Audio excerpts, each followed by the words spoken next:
ក្នុងស្ងប់ស្ងាត់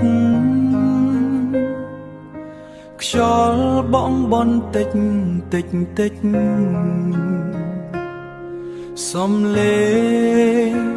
កង្វល់ចិត្តបាត់ទៅ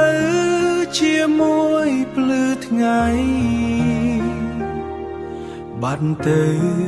ជាមួយពន្លឺថ្ងៃវត្តគិរីសវណ្ណភូមិអមអំពីស្វាយដូចសូបិនក្នុងចិត្តខ្ញុំជំនឿនឹងសេចក្តីស្ងប់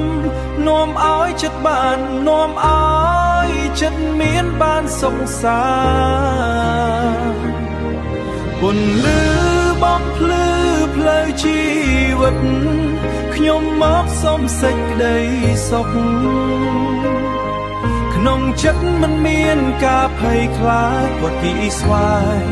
ភូមិអមអំពីស្វាយសំឡេងក៏នឹងលាន់លឺដូចហៅចិត្តឲ្យត្រឡប់ទៅរកសេចក្តីល្អវិញ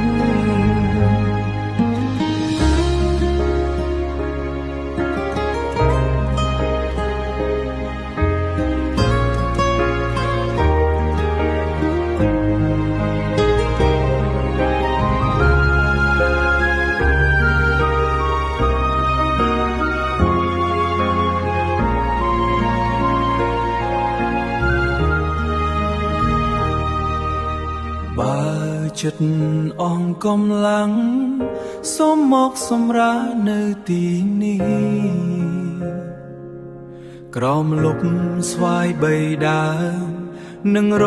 កឃើញសេចក្តីស្ងប់